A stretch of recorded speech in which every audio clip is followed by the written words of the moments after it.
Hello students, जब पहली CSAS portal के ऊपर आप लोगों की मेरिट लिस्ट रिलीज की गई थी तो उसके बाद में आप लोगों को सीट अलोकेशन दिया गया था। उसके अंदर क्या हुआ कि एक्सेप्ट का ऑप्शन आप लोगों के पास आया था। जैसे ही आप लोगों ने एक्सेप्ट किया तो आप लोगों ने अगर फी पे कर दी वहां पे, तो फी पे करने के बाद में आप लोगों के पास दो ऑप्शन आ रहे थे, या तो आप लोग उसको फ्रीज कर सकते हो या अपग्रेड कर सकते हो। तो बहुत सारे ऐसे स्टूडेंट्स थे जिन्होंने क्या किया था, अपग्रेड किया था। अब अपग्रेड करने के बाद में अब हमारा जो सेकेंड राउंड का आप लोगों का सीट अलोकेशन आया तो उन स्टूडेंट्स को कुछ देखने को मिला कि सर हम लोगों ने अपग्रेड तो किया, लेकिन जब हम लोगों को कैटेगरी की बात आई तो मैंने पहले ओबीसी का भरा था, लेकिन जो अब मेरे को सीट अलॉट हुई है वो जनरल के बेसिस पे हुई है। तो इसके अंदर ये क्या चीज हुआ, क्या हम लोग इसको जान पाए? ऐसा एक स्टूडेंट के साथ नहीं, बहुत सारे स्टूडेंट के साथ हुआ है। तो वो मैं थोड़ा क्लेरिफाई कर देता हूं जिससे आप लोगों को चीजें समझ में आ जाएगी।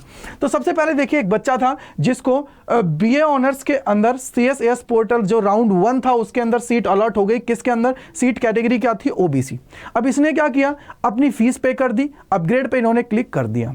अब अपग्रेड करने के बाद में क्या हुआ कि मान लीजिए इन्होंने जो सेकंड राउंड की काउंसलिंग हुई और सेकंड राउंड होने के बाद में इन लोगों को जो कॉलेज मिला है वो कहां मिला है कि सर बीए ऑनर्स के अंदर सेम कॉलेज है, और लेकिन यहां पे सीट तो अलॉट हो गई, लेकिन जो सीट कैटेगरी आई वो आई है अनरिजर्व्ड।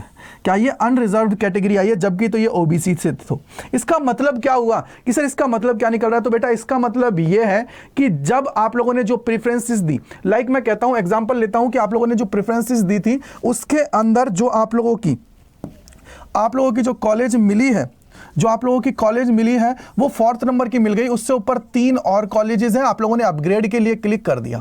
अब अपग्रेड करने के बाद में क्या हुआ कि सर ऊपर की लाइक 3 कॉलेजेस थी, तीनों कॉलेजेस में आप लोगों को सीट नहीं अलॉट हुई, तो वो वापस यहां पे आया 4th कॉलेज में। और 4th कॉलेज के अंदर आने के बाद में उसने देखा कि यार यहां पे क्या है कि जनरल की सीट अवेलेबल है। क्या है? जनरल की सीट अवेलेबल है। ये चीज आप लोग समझ सकते हो। अगर जनरल की सीट अवेलेबल है तो उन्होंने क्या किया कि यार कैटेगरी वाली जो सीट है ना उसको तो बाद में भी फिल किया जा सकता है, क्लियर बात है। तो उन्होंने क्या किया, उस बच्चे को जर्नल की सीट प्रोवाइड कर दी।